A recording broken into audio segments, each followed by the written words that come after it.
आपने film three idiots देखी होगी। वो दृश्य याद कीजिए। क्लासरूम में प्रोफेसर पढ़ा रहे हैं, बोर्ड पर सूत्र लिखे जा रहे हैं। रैंचो शांत बैठा है, पूरी तरह प्रेजेंट। लेकिन बाकी छात्र, कोई डर से कांप रहा है, कोई रट्टा मार रहा है, किसी का मन रिजल्ट में अटका है तो किसी का भविष्य की नौकरी में। शरीर क्लास में है लेकिन मन कहीं और भटक रहा है। अब ध्यान दीजिए, यही तो हम सब हैं।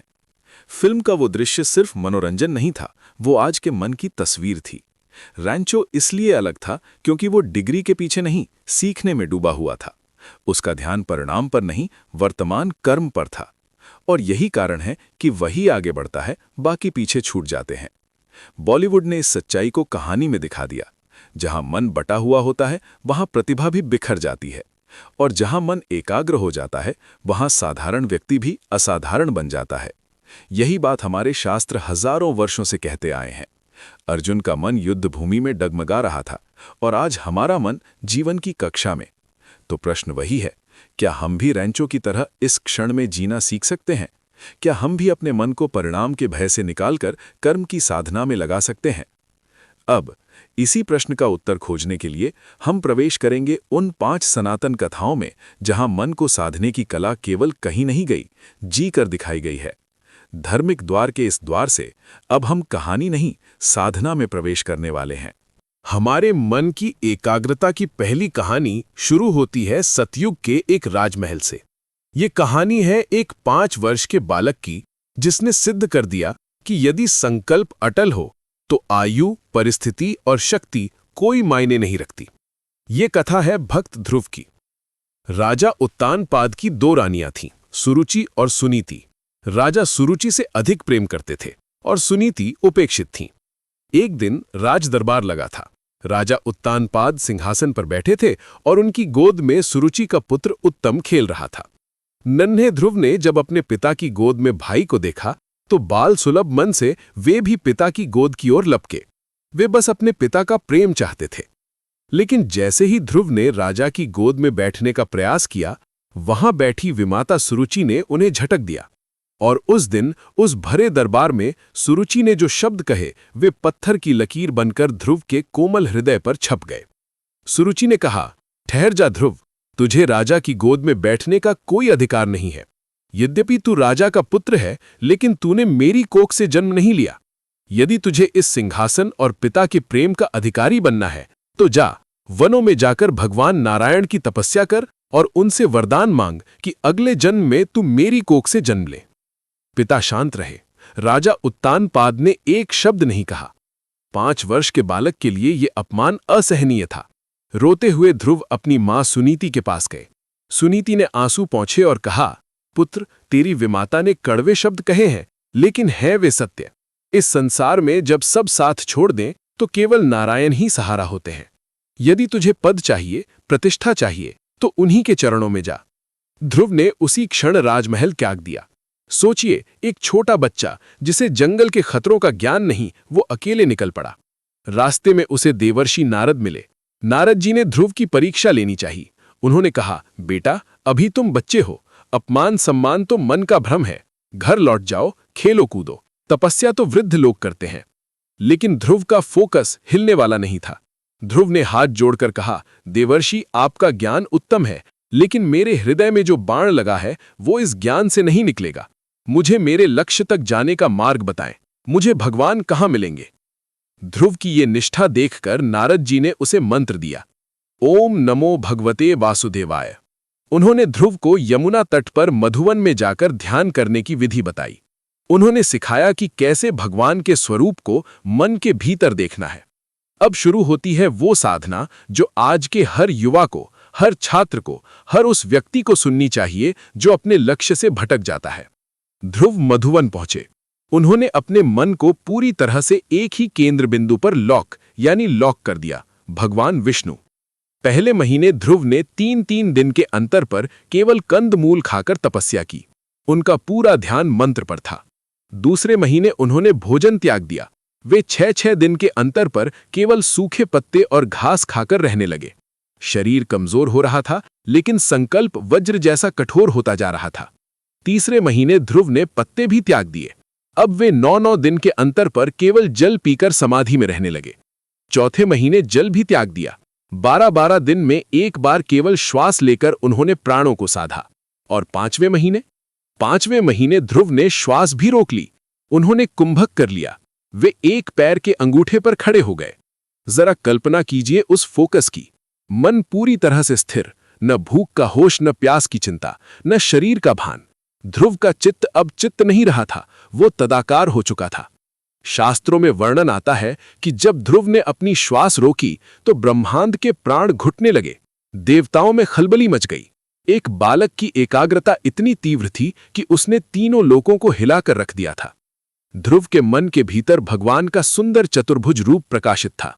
वे उसी रूप को देखने में मग्न थे। बाहर क्या हो रहा है उन्हें कुछ नहीं पता था। तब भगवान विष्णु स्वयं गरुड़ पर बैठकर मधुवन में प्रकट हुए। भगवान सामने खड़े हैं, लेकिन ध्रुव आंखें नहीं खोल रहे। क्यों? क्योंकि वे तो अपने भीतर के दर्शन में खोए हुए थे। उनके लिए बाहर और भीतर का भेद मिट चुका था। भगवान को भी अपने भक्त की इस समाधि को तोड़ने के लिए लीला करनी पड़ी। भगवान ने ध्रुव के हृदय पटल से अपना रूप विलुप्त कर दिया। जैसे ही भीतर से छवि हटी, ध्रुव व्याकुल होकर घबराए और आंखें खोली।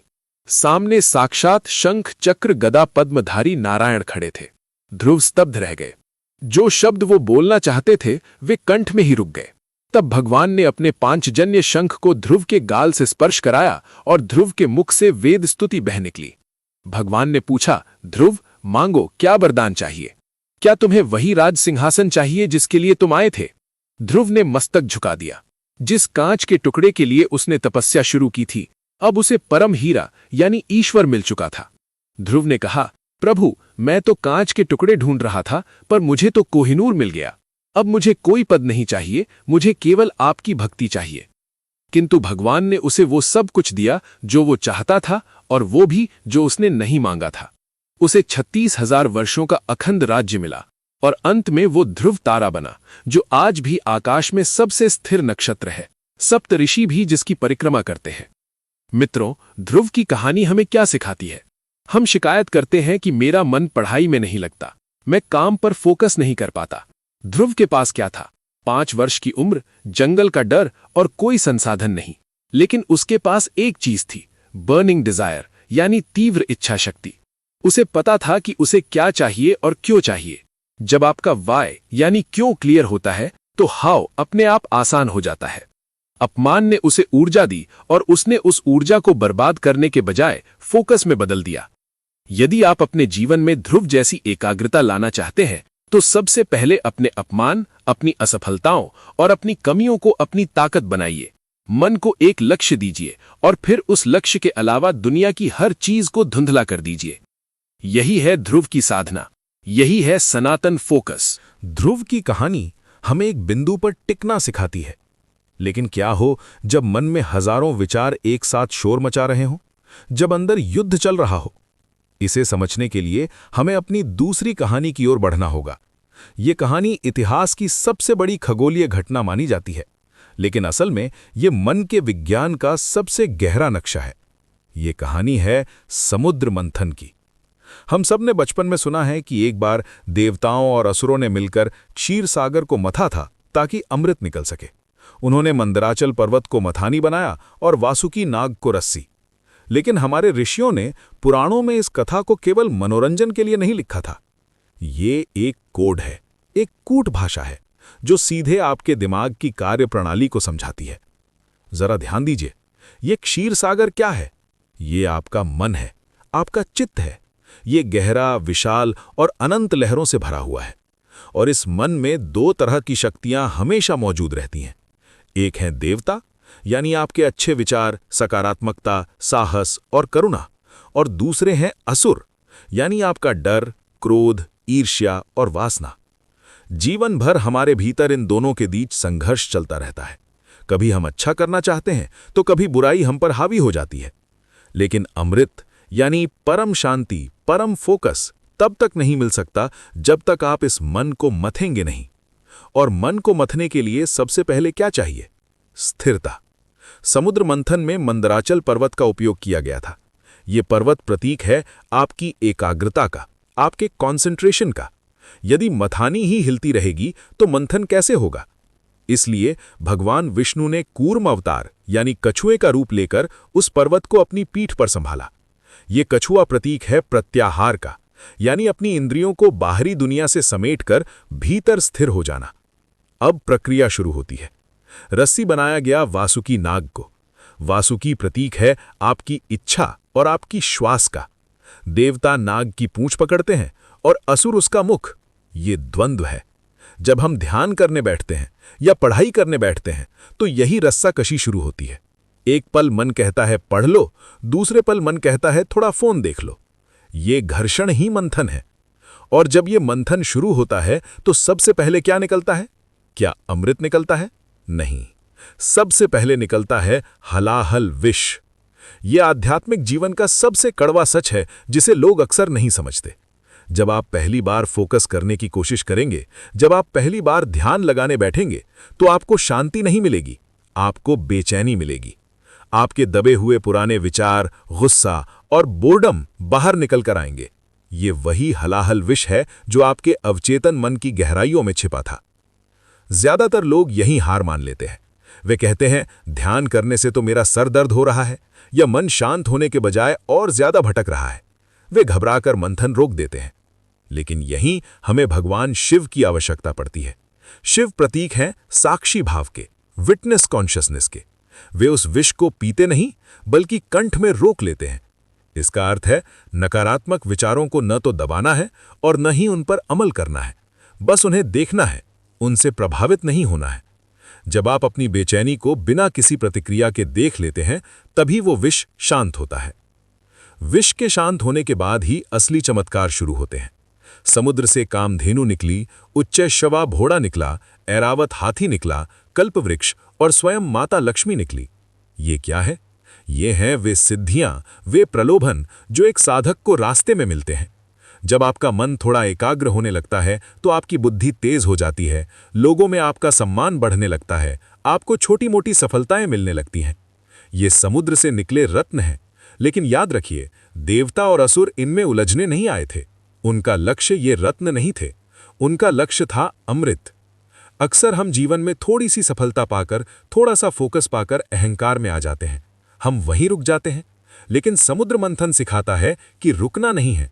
रत्नों को स्वीकार कीजिए, लेकिन उनसे चिपके मत रहिए। मंथन जारी रखिए। और अंत में जब मन पूरी तरह मथ लिया जाता है, जब सारे विचार, सारी वासनाएं, सारे द्वंद्व समाप्त हो जाते हैं, तब प्रकट होते हैं भगवान धन्वंतरी, हाथों में अमृत कलश लेकर। ये अमृत है आत्मज्ञान। ये अमृत है वो अवस्था जहां मन को अब किसी प्रयास की जरूरत नहीं, वो स्वभाव से ही स्थिर हो चुका है। तो अगली बार जब आपका मन बेचैन हो, जब विचारों का तूफान आए, तो घबराइएगा मत। समझ लीजिएगा कि आपके भीतर समुद्र मंथन चल रहा है। विष निकल रहा है तो निकलने दीजिए। बस अपनी एकाग्रता रूपी मंदराचल को हिलने मत दीजिए। अपनी श्वास रूपी रस्सी को थामे रखिए। मथते रहिए, मथते रहिए, क्योंकि इस कोलाहल के उस पार ही आपका अमृत आपका इंतजार कर रहा है। इस कहानी से हमने सीखा कि मन को मथना जरूरी है, लेकिन मथते समय एक लक्ष्य पर दृष्टि कैसी होनी चाहिए? क्या हमें मछली देखनी है या केवल उसकी आंख? ये जानने के लिए हमें चलना होगा द्वापर युग, गुरु द्रोणाचार्य के आश्रम में, जहां दुनिया का सबसे महान धनुर्धर अपनी परीक्षा देने जा रहा है। हम आ पहुंचे हैं पांचाल देश की उस ऐतिहासिक राजसभा में जहां द्रौपदी का स्वयंवर रचा गया था। ये केवल एक विवाह समारोह नहीं था, बल्कि एकाग्रता की सबसे कठिन परीक्षा थी। हॉल खचाखच भरा हुआ था। देश विदेश के राजा महाराजा, वीर योद्धा और अभिमानी राजकुमार अपने अपने आसनों पर बैठे थे। वातावरण में शोर था, संगीत था और एक अजीब सा तनाव था। शर्त बड़ी विचित्र थी। मंडप के बीचों बीच ऊपर काफी ऊंचाई पर एक यंत्र घूम रहा था, जिसमें एक मछली बनी हुई थी। वो मछली स्थिर नहीं थी, वो लगातार गोल गोल घूम रही थी। और नीचे एक कढ़ाई में खौलता हुआ तेल रखा था। योद्धा को ऊपर नहीं देखना था, उसे नीचे तेल में पड़ रही मछली की परछाई को देखना था, और उस हिलती हुई परछाई को देखकर ऊपर घूमती हुई मछली की आंख भेदनी थी। जरा सोचिए, ये कार्य कितना असंभव लगता है। लेकिन यहां असली चुनौती मछली की आंख नहीं थी। असली चुनौती थी विशाल भीड़ और द्रौपदी का सौंदर्य। बड़े बड़े महारथी उठे, लेकिन वे लक्ष्य क्यों नहीं भेद पाए? क्योंकि उनका फोकस बटा हुआ था। जब वे धनुष उठाते तो उनकी नज़र एक पल के लिए द्रौपदी पर जाती, क्या वो मुझे देख रही है? दूसरे ही पल उनकी नज़र सामने बैठे प्रतिद्वंद्वियों पर जाती, अगर मैं चूक गया तो लोग क्या कहेंगे? और तीसरे पल उनका ध्यान नीचे तेल पर जाता। उनका मन लक्ष्य पर नहीं बल्कि परिणाम पर था। सफलता और विफलता के डर ने उनके हाथों को कंपा दिया। तभी ब्राह्मणों की पंक्ति से एक युवक उठा, वो अर्जुन थे। उनके चेहरे पर न घबराहट थी न जीतने का उत्साह, केवल एक गहरा सन्नाटा था। जब अर्जुन पानी के कुंड के पास आए तो उन्होंने भीड़ को नहीं देखा, उन्होंने द्रौपदी को भी नहीं देखा। गुरु द्रोणाचार्य ने उन्हें बचपन में ही सिखा दिया था कि जब लक्ष्य को देखो तो बाकी सब कुछ गायब हो जाना चाहिए। जब अर्जुन ने नीचे तेल में देखा तो उन्हें न तेल दिखा न अपनी परछाई, उन्हें केवल और केवल मछली की आंख दिखाई दी। बाकी राजाओं को मछली, यंत्र, छत और खंभे दिख रहे थे। अर्जुन ने अपनी दृष्टि को इतना संकुचित, नैरो कर लिया कि उन्हें पूरी मछली भी नहीं दिख रही थी, केवल वो काला बिंदु दिख रहा था जिसे भेदना था। श्वास रुकी, प्रत्यंचा खींची और एक पल में तीर चला। खट! मछली की आंख बिंध चुकी थी और वो नीचे आ गिरी। ये जीत केवल धनुर्विद्या की नहीं थी, ये जीत थी सिलेक्टिव फोकस की। अर्जुन की कहानी हमें ये सबसे गहरा रहस्य सिखाती है कि एकाग्रता का मतलब ये नहीं है कि आपको क्या देखना है, एकाग्रता का असली मतलब है कि आपको क्या नहीं देखना है। अर्जुन ने उस शोर भरे हॉल में से शोर को माइनस कर दिया, उन्होंने सुंदरी को माइनस कर दिया, उन्होंने हार के डर को माइनस कर दिया। जब आप अपने जीवन से फालतू की आवाज़ों को, सोशल मीडिया के नोटिफिकेशन को और लोगों की राय को डिलीट कर देते हैं तो जो बचता है वही लक्ष्य है। आज हम सब कुछ देखना चाहते हैं, सब कुछ जानना चाहते हैं, यही हमारी कमजोरी है। अर्जुन ने सिखाया कि जो सब कुछ देखता है वो कुछ नहीं देख पाता, और जो केवल लक्ष्य देखता है उसे दुनिया देखती है। लेकिन क्या एकाग्रता केवल युद्ध के मैदान में या परीक्षा के हॉल में ही काम आती है, या इसका भक्ति और ईश्वर प्राप्ति से भी कोई लेना देना है? क्या एक अनपढ़ पुजारी भी उस स्तर का फोकस पा सकता है जो अर्जुन के पास था? इसका उत्तर हमें मिलेगा 19वीं सदी के बंगाल में दक्षिणेश्वर के काली मंदिर में। अगली कहानी उस संत की है जो मां काली के लिए पागल थे, रामकृष्ण परमहंस। अर्जुन की कहानी बाह्य लक्ष्यों को भेदने की थी, लेकिन बंगाल के दक्षिणेश्वर काली मंदिर के पुजारी श्री रामकृष्ण परमहंस की कहानी भीतरी जगत को भेदने की है। वे कोई पढ़े लिखे विद्वान नहीं थे, न ही उन्होंने कोई बड़ी डिग्रियां हासिल की थीं। वे तो मां काली के एक भोले बच्चे थे, लेकिन उनका फोकस इतना तीव्र था कि जब वे ध्यान में बैठते थे तो उनके शरीर पर पक्षी आकर बैठ जाते थे और उन्हें पता तक नहीं चलता था। रामकृष्ण अक्सर अपने शिष्यों को, जिनमें नरेंद्रनाथ यानी स्वामी विवेकानंद भी शामिल थे, एकाग्रता समझाने के लिए एक बहुत ही साधारण पक्षी का उदाहरण देते थे, बगुला। उन्होंने कहा, क्या तुमने कभी झील के किनारे बगुले को खड़े देखा है? वो एक पैर पर खड़ा रहता है, इतना शांत, इतना स्थिर कि उसे देखकर लगता है मानो वो सो रहा हो या वो कोई निर्जीव पत्थर की मूर्ति हो। दृश्य की कल्पना कीजिए, बगुला खड़ा है, पानी में लहरें उठ रही हैं, पास से छोटी छोटी मछलियां, मेंढक और कीड़े तैरते हुए निकल रहे हैं। वे बगुले के पैरों से टकरा भी रहे हैं, लेकिन बगुला हिलता नहीं है, वो अपनी चोंच नहीं मारता। एक आम आदमी उसे देखकर कहेगा कि यह बगुला तो आलसी है या शायद ये देख ही नहीं पा रहा, लेकिन परमहंस जी कहते थे, यही तो असली साधना है। बगुले को सब दिख रहा है, लेकिन उसका लक्ष्य स्पष्ट है। वो अपनी ऊर्जा, अपना फोकस उन छोटी छोटी मछलियों यानी मन में आने वाले छोटे मोटे फालतू विचारों पर बर्बाद नहीं करना चाहता। वो जानता है कि अगर वो हर छोटी मछली के पीछे चोंच मारेगा तो वो थक जाएगा, और जब बड़ी मछली आएगी तो वो चूक जाएगा। इसलिए वो इंतजार करता है, वो त्याग करता है, और फिर जैसे ही वो बड़ी मछली आती है जिसका उसे इंतजार था, बगुले की चोंच बिजली की गति से पानी में जाती है और पलक झपकते ही शिकार उसकी पकड़ में होता है। वो निशाना कभी खाली नहीं जाता। रामकृष्ण परमहंस समझाते थे कि एक विद्यार्थी और एक साधक का मन भी उस बगुले की तरह होना चाहिए। हमारे दिमाग में दिन भर हजारों विचार आते हैं, सोशल मीडिया की नोटिफिकेशन, दोस्तों की बातें, कल का डर, ये सब छोटी मछलियां हैं। जो व्यक्ति हर नोटिफिकेशन पर, हर विचार पर अपनी प्रतिक्रिया देता है, वो अपनी मानसिक ऊर्जा खो देता है। एकाग्रता का अर्थ है शांति से उन विचारों को तैरते हुए जाने देना और केवल उस एक लक्ष्य का इंतजार करना जो आपके जीवन के लिए जरूरी है। जैसे ही वो क्षण आए, अपनी पूरी शक्ति उस पर लगा दो। उनकी एकाग्रता केवल बातों तक सीमित नहीं थी, ये हकीकत थी। एक बार की घटना है, रामकृष्ण परमहंस के गले में भयंकर कष्ट था। कैंसर के कारण वे बोल भी नहीं पा रहे थे। पानी पीना भी दूभर था। डॉक्टर आए और उन्होंने कहा कि जलन बहुत ज्यादा है, बात मत कीजिए। लेकिन तभी कुछ भक्त आ गए और आध्यात्मिक चर्चा शुरू हो गई। रामकृष्ण सब दर्द भूल गए। वे घंटों बोलते रहे। बाद में जब शिष्यों ने पूछा, गुरुदेव क्या आपको दर्द नहीं हो रहा था? तो उन्होंने हंसते हुए कहा, जब मैं तुम्हारे साथ बात कर रहा था तो मेरा मन गले में था ही नहीं। जब मन वहां था ही नहीं तो दर्द किसे होता? यही है वो अवस्था जिसे हम माइंड ओवर मैटर कहते हैं। आज विज्ञान भी इसे मानता है कि दर्द का अनुभव दिमाग में होता है, शरीर में नहीं। अगर आप अपने दिमाग को, अपने फोकस को दर्द से हटाकर किसी उच्च उद्देश्य पर लगा दें तो पीड़ा भी आपका कुछ नहीं बिगाड़ सकती। रामकृष्ण बाहर से बिल्कुल सहज और रिलैक्स दिखते थे, लेकिन भीतर से वे लेजर बीम की तरह तीक्ष्ण थे। लेकिन कुछ लोग कहते हैं कि हम कोशिश तो करते हैं पर मन मानता ही नहीं, मन पानी की तरह बह जाता है। ऐसे लोगों के लिए हमारी आखिरी कहानी है। ये कहानी उस महामानव की है जिसने मन को वश में करने की नहीं बल्कि मन को मिटा देने की बात कही। वो जिन्होंने राजमहल छोड़ा, शरीर सुखाया और अंत में बोधि वृक्ष के नीचे बैठकर वो सत्य जाना जो आज भी दुनिया को शांति दे रहा है। हम बात कर रहे हैं भगवान बुद्ध की। हम अपनी अंतिम कहानी के लिए इतिहास के पन्नों को पलटते हुए 2500 वर्ष पीछे चलते हैं। ये कहानी उस राजकुमार की है जिसने दुनिया का हर सुख देखा और फिर शरीर को सुखाने वाला हर कष्ट भी झेला। लेकिन अंत में उन्होंने पाया कि न भोग से शांति मिलती है, न कोरे त्याग से। शांति मिलती है जागने से। वे थे तथागत बुद्ध। बुद्ध के पास अक्सर लोग अपनी मानसिक अशांति लेकर आते थे। एक बार उनका परम शिष्य आनंद उनके साथ यात्रा कर रहा था। गर्मी का मौसम था और वे एक जंगल से गुजर रहे थे। बुद्ध को प्यास लगी। उन्होंने आनंद से कहा, आनंद, हम अभी जिस छोटी नदी को पार करके आए हैं, जाओ वहां से मेरे लिए थोड़ा जल ले आओ। आनंद पीछे लौटा, लेकिन जैसे ही वो नदी के पास पहुंचा, उसने देखा कि अभी अभी वहां से बैलगाड़ियों का एक काफिला गुजरा है। बैलों के पैरों और गाड़ियों के पहियों ने नदी की मिट्टी को उखाड़ दिया था।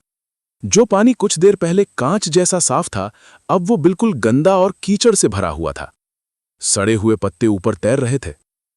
आनंद ने सोचा, मैं ये गंदा पानी तथागत को कैसे पिला सकता हूं?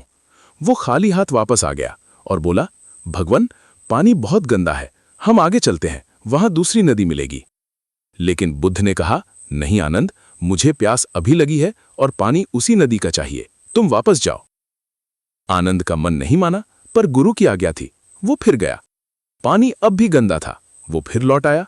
बुद्ध ने उसे तीसरी बार भेजा। आनंद झुंझलाते हुए, थके हुए कदमों से तीसरी बार नदी पर पहुंचा और वहां पहुंचते ही वो हैरान रह गया। नदी का पानी बिल्कुल आईने की तरह साफ हो चुका था। मिट्टी अपने वजन के कारण नीचे बैठ गई थी और सूखे पत्ते बहकर किनारे लग गए थे। शुद्ध निर्मल जल बह रहा था। आनंद पानी लेकर नाचा नाचा वापस आया और बुद्ध के चरणों में गिर पड़ा। उसने कहा, तथागत, आपने मुझे पानी लाने नहीं भेजा था, आपने मुझे मेरी जिंदगी का सबसे बड़ा पाठ पढ़ाया है। तब बुद्ध ने जो कहा वो फोकस और माइंड कंट्रोल का अंतिम सूत्र है। बुद्ध ने कहा, देखो आनंद, तुमने पानी को साफ करने के लिए क्या किया? क्या तुमने पानी में घुसकर मिट्टी को हटाया? क्या तुमने पानी से लड़ाई की? नहीं। अगर तुम पानी में घुसते तो उसे और गंदा कर देते। तुम बस किनारे पर खड़े रहे। तुमने इंतजार किया। तुमने पानी को उसका समय दिया और मिट्टी अपने आप नीचे बैठ गई। मित्रों, हमारा मन भी उस नदी के पानी की तरह है। जब हम जीवन की भाग दौड़ में होते हैं तो विचारों की बैलगाड़ियां हमारे मन को गंदा कर देती हैं। गुस्सा, तनाव और डर की मिट्टी ऊपर आ जाती है और हम गलती क्या करते हैं? हम उस मन को जबरदस्ती शांत करने की कोशिश करते हैं। हम कहते हैं, मुझे गुस्सा नहीं करना है, मुझे सोचना बंद करना है। लेकिन जितना आप मन को रोकने की कोशिश करते हैं, आप पानी को उतना ही हिलाते हैं। मन और अशांत हो जाता है। बुद्ध कहते हैं, रुको मत, लड़ो मत, बस किनारे पर बैठकर देखो। अपने विचारों को ऐसे देखो जैसे तुम सड़क किनारे खड़े होकर गाड़ियों को आते जाते देखते हो। अरे, गुस्से का विचार आया, चला गया। डर का विचार आया, चला गया। जब आप विचारों से जुड़ना बंद कर देते हैं, जब आप केवल एक साक्षी यानी ऑब्जर्वर बन जाते हैं, तो धीरे धीरे बिना किसी मेहनत के मन की सारी गंदगी नीचे बैठ जाती है और जो बचता है वो है शुद्ध चेतना। यही है विपश्यना, यही है असली ध्यान। जिस दिन आपने अपने मन को कंट्रोल करना छोड़ दिया और उसे ऑब्जर्व करना शुरू कर दिया, समझ लीजिए उस दिन आपने जीवन की सबसे बड़ी जीत हासिल कर ली। क्योंकि जो मन से लड़ता है वो हारता है, और जो मन को देख लेता है वो बुद्ध हो जाता है। मित्रों, ये 5 कहानियां केवल सुनने के लिए नहीं थीं। ज्ञान तब तक मात्र एक बोझ है जब तक वो आपके आचरण में ना उतर जाए। अब सवाल ये है कि इस प्राचीन ज्ञान को हम अपनी 21वीं सदी की भागदौड़ भरी जिंदगी में, अपनी नौकरी में या अपनी पढ़ाई में कैसे उतारें। जब जेब में पड़ा मोबाइल हर 2 मिनट पर बजता हो तो ध्रुव जैसा ध्यान कैसे लगाएं? इसका उत्तर भी भगवान श्री कृष्ण ने गीता में बहुत स्पष्ट शब्दों में दिया है। जब अर्जुन ने कहा कि मन हवा की तरह चंचल है, तो कृष्ण ने कोई जादुई मंत्र नहीं दिया। उन्होंने एक बहुत ही व्यावहारिक विज्ञान बताया। उन्होंने कहा, अभ्यासेन तु कौन्तेय वैराग्येण च गृह्यते। अर्थात मन केवल 2 चीजों से काबू में आता है, पहला अभ्यास और दूसरा वैराग्य। इसे आज के समय में डिकोड करते हैं। अभ्यास का मतलब ये नहीं है कि आप पहले दिन ही घंटों ध्यान में बैठ जाएं। अभ्यास का मतलब है बार बार वापस लाना। जब आप पढ़ने बैठते हैं और मन इंस्टाग्राम की ओर भागता है तो उसे डांटिए मत, बस प्यार से पकड़कर वापस किताब पर ले आइए। फिर वो भागेगा, फिर वापस लाओ। 100 बार भागे, 100 बार वापस लाओ। जैसे जिम में डंबल उठाने से मांसपेशियां बनती हैं, वैसे ही मन को बार बार वापस लाने से फोकस की मांसपेशियां बनती हैं। ध्रुव पहले दिन में एकाग्र नहीं हुए थे, उन्हें भी महीने लगे थे। अपनी असफलता से घबराए नहीं, उसे प्रक्रिया का हिस्सा माने। दूसरा शब्द है वैराग्य। सुनने में यह शब्द बहुत भारी लगता है सब कुछ छोड़कर हिमालय जाना पड़ेगा। लेकिन नहीं, आज के युग में वैराग्य का मतलब है डिजिटल डिटैचमेंट। क्या आप दिन में केवल 1 घंटा अपने फोन से दूर रह सकते हैं? क्या आप भोजन करते समय टीवी बंद कर सकते हैं? वैराग्य का अर्थ है ये चुनना कि मेरे लिए क्या जरूरी है और क्या कचरा। अर्जुन ने मछली देखी, बाकी सब छोड़ दिया। यही वैराग्य है। आपको भी अपने जीवन में नॉट टू डू लिस्ट बनानी होगी, उन चीजों की लिस्ट जिन्हें आपको नहीं करना है। हमारे बुजुर्ग कहते थे कि मन के हारे हार है, मन के जीते जीत। ये कहावत नहीं, जीवन का सत्य है। आप दुनिया से नहीं हारते, आप उस पल हारते हैं जब आपका मन मान लेता है कि मुझसे नहीं होगा। यदि आप अपनी एकाग्रता बढ़ाना चाहते हैं तो छोटे छोटे प्रयोग शुरू कीजिए। एक समय पर केवल एक काम कीजिए।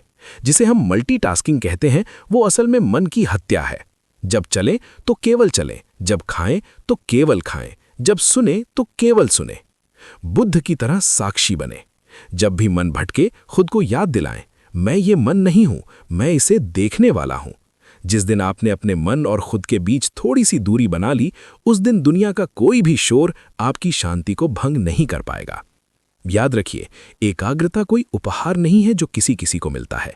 ये एक हक है जिसे हर कोई कमा सकता है, अभ्यास से, संकल्प से और सही समझ से। शुरुआत आज से करें, अभी से करें। तो मित्रों, ये थी सनातन धर्म की वो अनमोल विरासत जो हमें सिखाती है कि बाहर की दुनिया को जीतने से पहले भीतर की दुनिया को जीतना कितना आवश्यक है। हमारे शास्त्रों का सार यही है, मन ही बंधन का कारण है और मन ही मुक्ति का द्वार है। चाबी अब आपके हाथ में है। क्या आप इस मन को अपना शत्रु बनाकर जीवन भर संघर्ष करेंगे या इसे साध कर अपना सबसे बड़ा मित्र बना लेंगे? ये चुनाव केवल आपका है। इन 5 कहानियों में से किस कहानी ने आपके हृदय को सबसे गहराई से स्पर्श किया? क्या ध्रुव की बाल सुलभ जिद ने, अर्जुन की तीक्ष्ण दृष्टि ने, या फिर बुद्ध की असीम शांति ने? हमें नीचे कमेंट करके अवश्य बताएं। हम आपके हर विचार को पढ़ते हैं और उनसे जुड़ते हैं। यदि आज के इस वीडियो ने आपके मन के तूफान को थोड़ा भी शांत किया है, तो इसे केवल अपने तक सीमित ना रखें। इसे लाइक करें और अपने उन प्रियजनों के साथ साझा करें जो जीवन में भटक रहे हैं। शायद आपका एक शेयर किसी को नई दिशा दे दे। ऐसे ही दुर्लभ आध्यात्मिक ज्ञान और सनातन सत्य के लिए धार्मिक द्वार परिवार का हिस्सा बने। अभी सब्सक्राइब करें और घंटी का बटन दबाएं। आइए साथ मिलकर धर्म के इस द्वार से सत्य की ओर कदम बढ़ाएं। अंत में परमपिता परमात्मा से यही प्रार्थना है कि आपका मन ध्रुव जैसा अचल हो और जीवन बुद्ध जैसा शांत। हर हर महादेव। जय श्री कृष्ण।